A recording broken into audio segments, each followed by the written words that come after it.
UFP, the United Federation of Podcasts.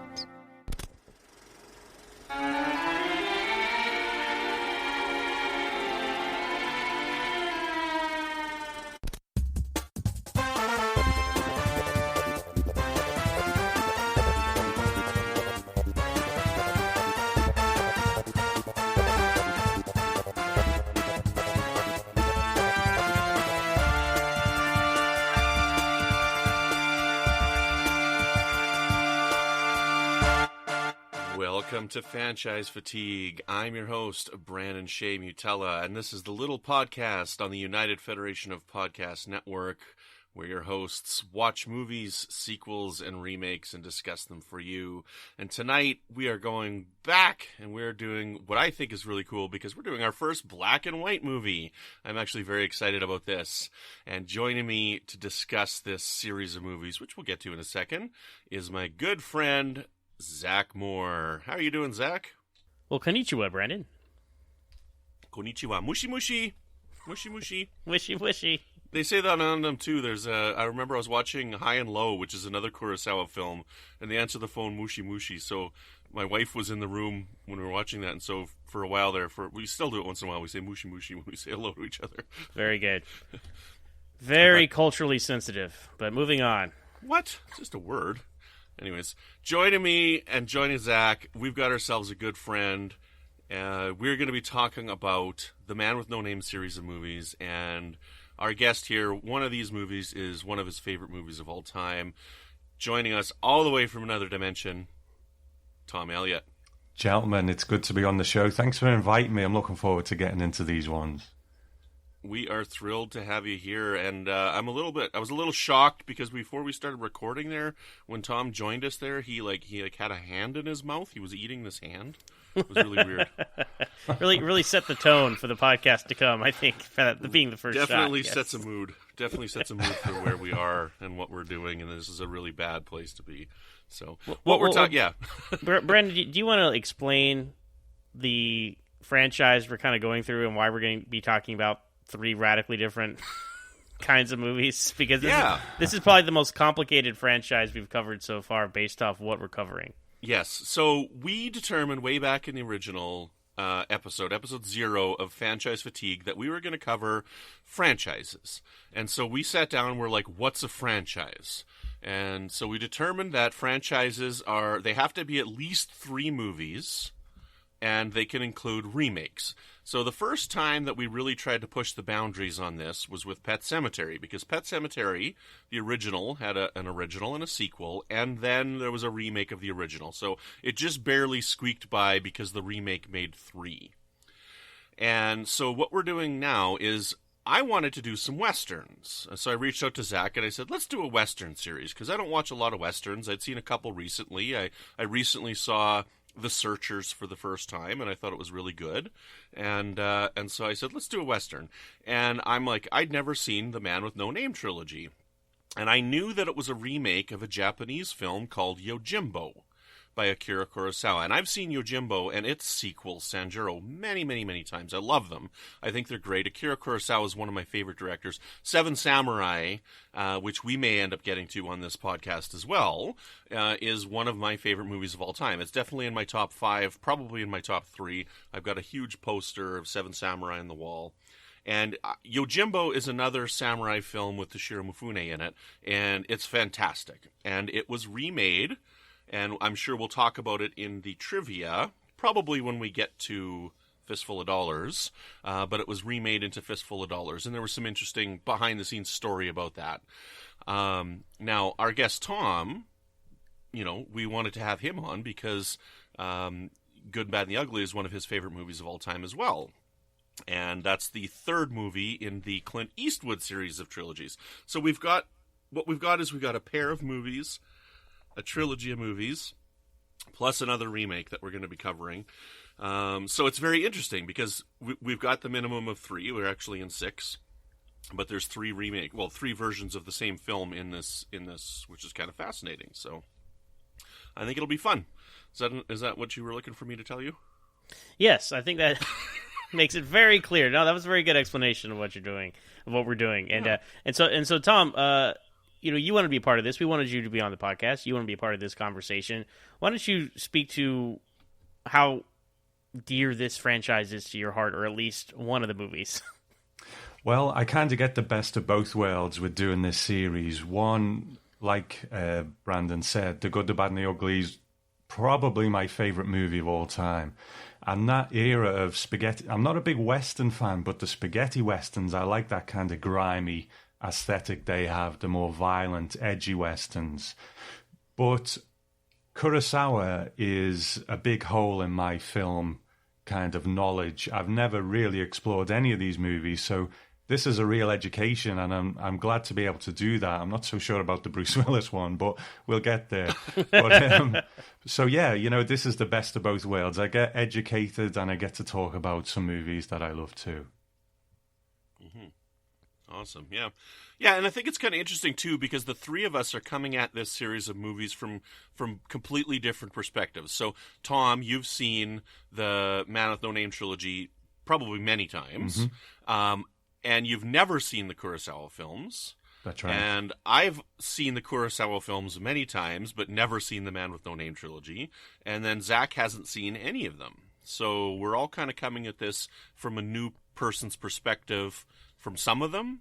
Yeah, which is kind of cool. Mm-hmm. Yeah, I need to turn in my film critic card, having not seen any of these. The extent of my knowledge of this is all like the pop culture references of, the good, the bad, and the ugly, and then also Back to the Future, Part 2 and 3, when Marty McFly uses the tricks that Clint Eastwood uses to survive the events of those films. So anyway, that's the extent of my knowledge of going into this. Of course, I had just a cultural knowledge of the Man with No Name trilogy, if you will. I appreciate the fact that these franchises, that they don't have like a name and a colon and then a title, like A Fistful of Dollars, A Man with No Name story, or something like that. It's just these are movies that exist independently of each other, and you can kind of watch them in whatever order. But there's a very, very, very loose sense of continuity between them. But anyway, you guys ready to get into some trivia? Absolutely. One thing I wanted to mention is it's nice when things, they sometimes take place over. Zach, did you know that Temple of Doom takes place before Raiders of the Lost Ark? I didn't know that, Brandon. Thank you for bringing that to my attention. That's apparently going to be an in-joke now on this show. But because I always remind Brandon, like, I always think I'm like getting one over on him. Hey, with my trivia knowledge, that Temple of Doom is technically a prequel. So one of the best prequels of all time, really. But anyway, that's a conversation for another time. So, let's get into it. Yojimbo, 1961, an Akira Kurosawa film. Now, being a connoisseur of the Godzilla series myself, I was very interested to see another Toho film, because Toho Productions made this. And I recognize actually a lot of the names in the credits and things like that just from my fandom of the Godzilla franchise, because there's a lot of crossover there just for the studio who produced this film in Japan. But Akira Kurosawa, when he was coming up with the film and scenes and blocking everything out, he challenged his assistant directors to come up with an image to set the tone for when Sanjuro enters a town that it's a bad town. And he shot down all of their ideas. He said they were all done already, and he wanted something new. But then he himself came up with the idea of a dog running out carrying a human hand, which is the joke that Brandon made earlier. And I think that's a very effective, just tone setter for the film and for the town that he's entering. So Akira Kurosawa, this is why he's one of the greats, right? Coming up with this visual language of danger. Now, Kurosawa, he was heavily influenced by the American Western in this film, which it's just this snake eating itself because, as we mentioned, the spaghetti Westerns are referenced by this film. But some of the films that he was most influenced by were High Noon and Shane, and he was also heavily influenced by the film noir film The Glass Key, especially for the scenes where Sanjuro is being held captive and being tortured by one of the gangs. So this film was a deliberate attempt by Akira Kurosawa to kind of revise cinema's attitude towards on-screen violence. He wanted to show the damaging effect of violence rather than the slightly just flippant way it had been depicted before. But he would actually come to regret this move because it spawned a mass movement in cinema that really hasn't ever gone away at this point. Just the visceral violence and bloody violence, and you felt maybe sometimes people took it too far. Because in the hands of like an artist, it can be very effective, but if you misunderstand where it's coming from, it just becomes a gore fest, right? And there's good ways to do that too. But this was, as cinemaphiles will flag, this is one of the first real instances of this visceral violence being portrayed in such a way. It is really fascinating where it goes because we only really get one instance of it in this movie where there's like a big spray of blood, and we do have that instance right at the end when the guy's laying on the ground. And listeners know that I'm very bad with English names as it is in movies, so I'm gonna really I'm not even able to do the Japanese names. So the one character with the gun in this, when he's dying at the end and that pool of blood that's just like underneath him at the end is really, really quite a shocking image. And I can imagine how shocking that would have been back in '61 when this first hit audiences, because this really was revolutionary, and he kind of amps it up a bit in Sanjuro. But yeah, this is kind of the first instance, and you do see it kind of spawning from here. One thing that you mentioned that is really fascinating, and you called it properly, is the snake eating its own tail, because I really think that the movie that took the Western genre and made it what it was A Fistful of Dollars in that trilogy of films. So to have Westerns influenced by this movie that was influenced by Westerns is really kind of a fascinating thing in movie history.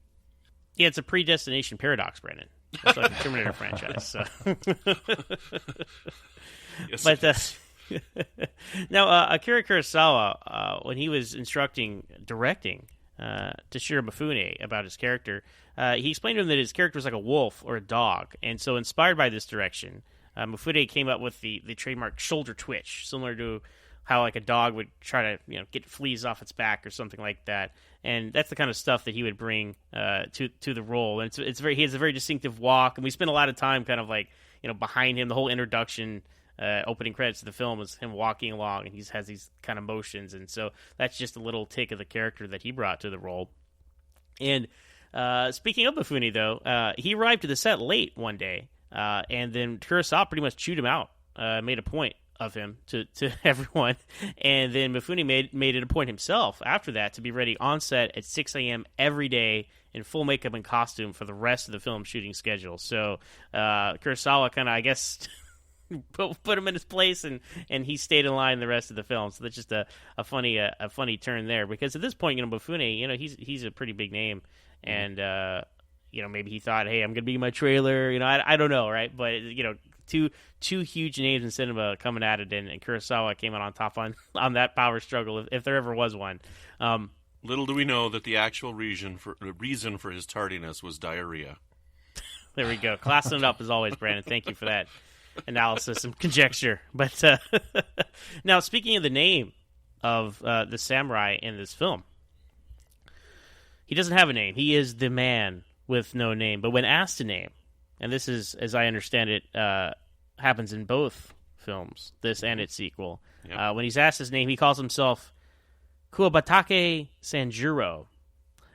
So he makes it up on the spot by saying that it's the name of a plant. It's like a rose bush that he sees out the window, and the other one is 30 years old, the two words together. And then, of course, he makes the joke that he says, well, I'm almost 40. So, and then in the next film, he uses Sanjuro again, being a 30-something, but he comes up with a different plant because he sees a different plant out the window. So that's like the kitsch of this character, apparently. The subtitles on mine translated as 30-year-old mulberry field. Yes. Yeah. Same. So, and I like how it is almost like a Family Guy joke. I don't know if you guys have seen Family Guy, but there's a scene in a Family Guy episode where Peter Griffin, right? That's the main character. He's the Family Guy. He's like in a restaurant or something, and somebody asks him, "What's your name?" And he's doing something wrong, so he has to. It's like he gets all shifty-eyed to make something up, and he sees a plate of peas. He's like, "Pea," and then he sees someone crying. He says, "Tear." And then a griffin flies by. He's like, "Griffin." It's like, "Oh, damn it."